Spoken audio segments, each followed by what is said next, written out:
Hey, hello, Physics 111 students. I thought I would go ahead and make some video solutions here for this first exam. And then in the process, this would give you a chance to self-grade before I completely grade them. It'll take me a little while. And as you are self-grading, you will be able to discover your mistakes, if you made any, and see what you did wrong, see what you did right, and then hopefully correct and understand anything that you did wrong so that you don't make it wrong a second time as our material builds on itself and we go into more tests and then the final exam. So anyways, take this as an opportunity to kind of self-correct. I like this because it's hard for me on Canvas to write anything that you did wrong and explain. And so this is my answer of how I will address that. So take your test and then watch this video, and then instead of me marking up your test, you'll be able to see what you did wrong and what you didn't do wrong here. All right, so let's start with the multiple choice here. Here is a little picture. They give you the spacing between a bunch of charges. They give you all three charges. And they ask for what is the magnitude of the total electric force on this little Q. And if you look at little q and capital Q1, they're both positive, so that would push little q away from Q1. And then likewise, Q2, or capital Q2, is a negative, and that would then attract it. So both of these forces on the little q are in the same direction, so we'll be adding them together. And our little equation for the forces looks something like this. Actually, your book uses a capital Q and a little q for the two different forces, and then an r squared here for the spacing between them. So if I do that twice, one for each set, let's let this first one be little q and Q1. And so this would be 9 times 10 to the 9th times Q1, which is 60 nano, and a nano is 10 to the minus 9. And the little q is 36 nano, that's 10 to the minus 9 again. And they are separated by A, and A is then 3 millimeters, so I'll go 10 to the minus 3 for the millimeters. I will square that and hit enter. So it looks like this first one is about a 2.16. All right, kind of doing the same logic for the second one, and maybe to make things a little easier, maybe I will just copy that formula I just typed in, so I don't have to type in the K again. But this Q number 2 now becomes a negative. I won't worry about the minus sign. I'll just do the 80. The minus sign, I already know the direction. So there's the 80 nano. The little q is still the 36 times 10 to the minus 9. Now the separation would be B, which should be a 4. So I'll change that 3 to a 4, and then times 10 to the minus 3, and just save myself some typing and hit enter. And so this is a 1.62. So adding those two together, it looks like we got an 8, looks like a 7, and a 3, and that's very close to the 3.8, and so it looks like the correct answer should be C. Okay. So, hope that went well for you. Let's look at the second one. The second one says a 40 microcoulomb charge is positioned on the x-axis, so maybe I'll make a little x-axis, like that. A 40 microcoulomb charge is positioned on the x-axis right here at x equal to 4. Where should a negative 60 microcoulombs be placed to produce a net electric field of 0 at the origin? All right, maybe drawing a picture of the field in red. Let's see, this one is positive, so it's going to make a field that way. And then remember, a negative makes it towards the charge. So we want these two to balance off, so we want our field to be this way. So somewhere over here needs to be the negative charge to give it a magnitude that is equal to our positive one. And in fact, maybe that's what I'll do first. Let's figure out what that field is from the positive one. So the field is K times the charge divided by R squared. All right, so from the positive charge, let me go 9 times 10 to the 9th. And the charge here is a 40 microcoulombs. And its distance away is 4 centimeters. Why don't I put that as 4 times 10 to the negative 2 and square it, hit enter. So we're looking at a field of about 2.25 times 10 to the, let's see, 1, 2, 3, 4, 5, 6, 7, 8. Okay. So we would want then this negative charge to give us that same field but in the other direction. And as we already said, since the field points towards the negative, it needs to be over in the positive direction. So I guess we can rule out those two. Those are not possible. And so then it would have to equal to KQ over R squared. And so this would be KQ over this 2.25 times 10 to the 8th. All right, so my K is 9 times 10 to the 9th. And I'm trying to get this second field, which is coming from the negative 60. Okay, so I'll put 60. And again, not worrying about the negative because this is the magnitude. I already got the direction from up here. And that would be a micro. And so that's my numerator. And then if I divide that by my last answer, that's R squared.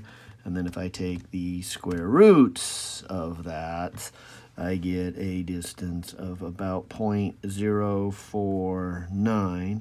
And I did everything in meters, so this is 4.9 centimeters. And so it looks like C would be the correct answer for number 2. Okay. Moving along here, let me go to number 3. What is the speed of a proton that has been accelerated through rest by a potential difference of? Well, the change in energy is the charge times the change in the voltage. And that has to equal to the energy it gains, which is 1/2 mv squared. So this is from our second chapter. I guess these two were from chapter 18, and so this is from 19 here. And then we're asked for, let's see, what is the speed of a proton? So we know the charge is 1.602 times 10 to the minus 19. We know the voltage then is given as 4,000 volts. That's 4 kilovolts. We have a 1/2. The mass of the proton is the 1.67 times 10 to the negative 27. And then V squared. All right, so 1.602 times 10 to the negative 19 here, 4,000 here, moving the 2 over, dividing by the 1.67 times 10 to the negative 27, that's V squared, taking the square root, 1, 2, 3, 4, 5. We've got about an 8.8 times 10 to the 5. It looks like C would be the correct answer then for number 3. Nice. And number 4 is kind of this same category, just in reverse. What is the potential difference must an electron, which starts from rest, be accelerated if it is to reach this speed? So same idea. Here's the energy idea, the energy it gains. And then this is the principle of conservation of energy. So putting together what we learned last semester in Physics 110. So here's our energy, here's our speed. And again, we're putting in the values. This is the charge on the electron. This time the potential is the unknown. A little different is we have an electron, so the mass of the electron is a little different. And the speed is greater than what happened here last time. So this should be interesting math because we've got a greater speed but a lower mass. And so I wonder what the potential comes out to be. All right, so grabbing my calculator on this one, I'll go 1/2 times 9.11 times 10 to the negative 31 times 3 times 10 to the 7th squared, and then divided by 1.602 times 10 to the negative 19. And it looks like it's about 2,558. That rounds closest up to the 2.6 kilovolts. Okay. Nice. Okay, so there's the 2 from chapter 19. All right, let's look at these next 2. Looks like my camera moved on me. Let's see if I can adjust that. No, I can't really. Bummer.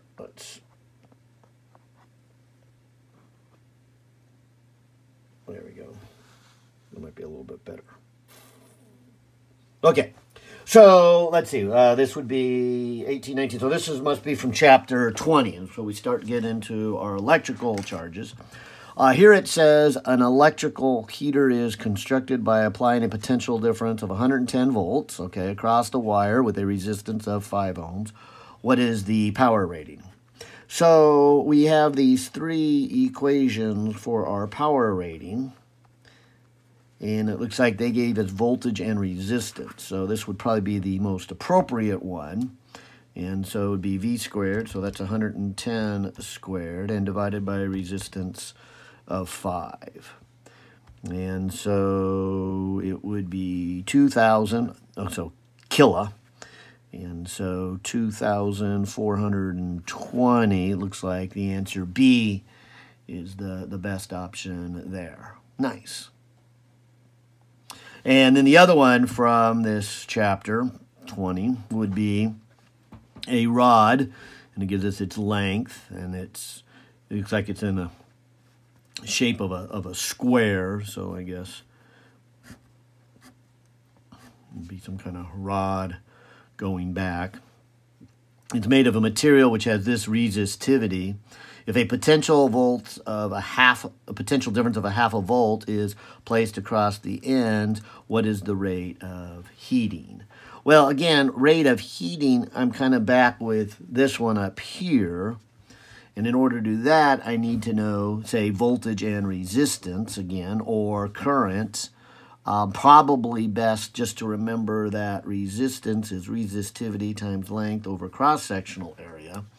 And so if I do that calculation to get the resistance, I can then do this V squared over R calculation to get the power. And so it looks like number 6 here is a little bit harder problem because of the fact that have 2 steps here. But grabbing my calculator here and taking the resistivity here of 6 times 10 to the negative 8 times its length, and in meters is 2, and dividing by its cross-sectional area. And watch again the units here. This needs to be meters, and I'll just, square that number. So that would be 2 times 10 to the negative 3, and then squared to get area. And so there would be my resistance, 0.03. So then to do this second calculation, I'll take the voltage, 0.5, and square it, and divide then by my last answer, and I'm looking at about 8.3 watts. Okay, so it looks like C would be the answer here. Okay. Now moving into the next chapter, I think, let's see, this would be 21. It says, determine the E when they give you this current. So this current coming across here is 0.5 amp, and the R is 12. Well, maybe the first thing I would do is to say, all right, this looks like I have an equivalent circuit. And so I'll just put a 12 here. But I have then the ability to say, okay, this right here is where the current divides and splits. And because of the resistance, it splits equal amounts. Now, maybe I should kind of go through that and prove that again, but not, I guess, worrying too much about that. I would just say then that if I look at this equivalent resistance, 1 over 2R plus 1 over 2R is equal to 1 over the equivalent. This gives me 2 over 2R is equal the equivalent, or the equivalent is just an R. So I can replace that with a 12.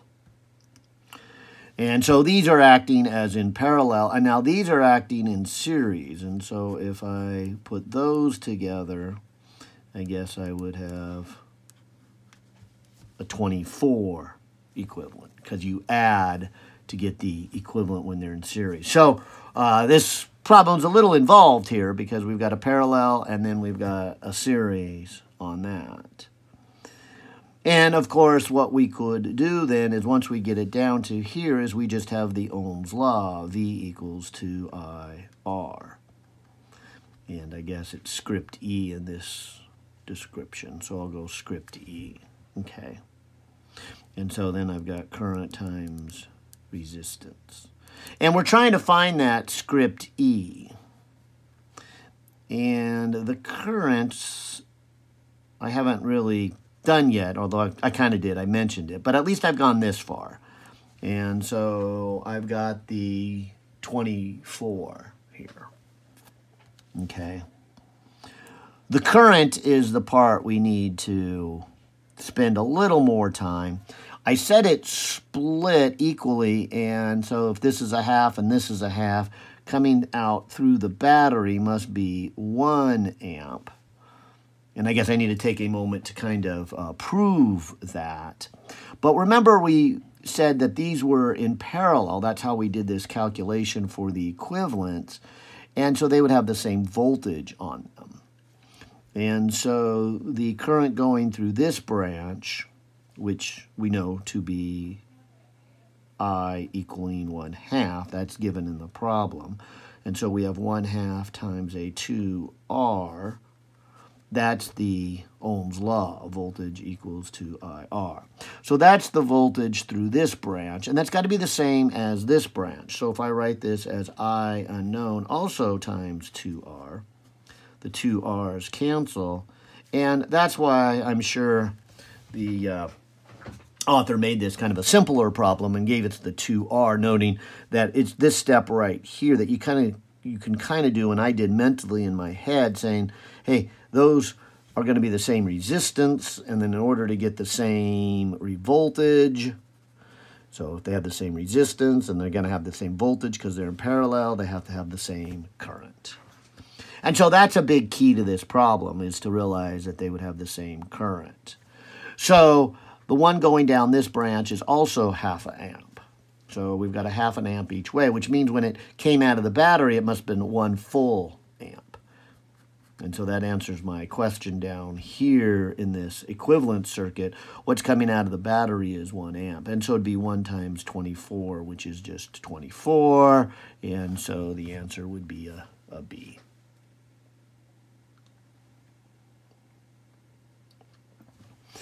And so that had quite a few steps in it. That was a good one. If you got all those steps right, congratulations on that one. That had a lot there. Okay, here's one, and of the equivalency. And then this one is the second one from this chapter, which I guess would be 21 here. But maybe the first thing to do is to recognize that these are in parallel. And so you could simplify this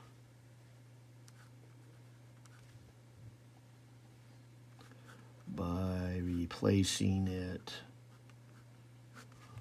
with just that. And this one looks a lot like the one we just did in the last problem here, where when you have two resistors of the same and you find its equivalent, it's half as much. And so this is going to come out to be a 5. You can kind of do the math by saying 1 over 10 plus 1 over 10 is equal 1 over equivalent. And so this comes out to be 2 over 10 when you do the math, which reduces to 1 over 5. And then when you take the reciprocal, you get the equivalent equal to 5. And so that's kind of my first step here. So I still have a 10 here, I still have a 5 here, and I still have a 20 there. Now, if you look at kind of the next step, you can see that these two are in series. And then we just add. So you could say that, well, that's equivalent of something that looks like this. We've got a 20. We've got a 10. And then over here, this is equivalent to a 10. Because I just added those two. And now you can kind of see how this game's being played, just like back in number 7. These are in parallel. They're each 10. Their equivalent's going to be 5, just like we did up here. So this would be a 20, and then this would be a 5. And then finally, those are in series, and so we would just add them and get 25. So it's quite a few steps, but hopefully you got there, and so that's a 25 total. Okay. Now, to the last chapter here. Let's look here at number 9. Number 9 says we have a particle, and they give its charge and its mass, and it moves in a uniform magnetic field with a velocity having a magnitude of 2,000 meters per second, 2 kilometers per second, in a direction that is 50 degrees away from that of the magnetic field. So if the magnetic field is doing something like this, it's heading off at some angle of 50 degrees. And then it says the particle is observed to have an acceleration of this magnitude. So this is a moving charge in a magnetic field. And so this is the calculated force. Depends on the charge, the velocity, the magnetic field, and the angle. And if we tie that in with Newton's second law from Physics 1:10, then this equals 2ma. And it looks like we know everything in this equation except for the magnetic field, and that's what we're asked to solve for. So I'm just doing the magnitude, so I won't worry about the negative, but this first one would be 4 microcoulombs. The velocity then is 2,000 meters per second. The field is what I'm looking for. Then I have the sine of 50 degrees. Then we have the mass, which is in milligrams. So be careful with the unit there, milligrams. And then the acceleration is 5.8. So grabbing my calculator here, let me do this side of the equation. 5 times 10 to the negative 3 times 5.8. Let me divide that by, say, sine of 50 degrees. Let me also divide it by the 2,000 when I bring it over here. And let me also divide it by the 4 times 10 to the negative 6. And so I get a number.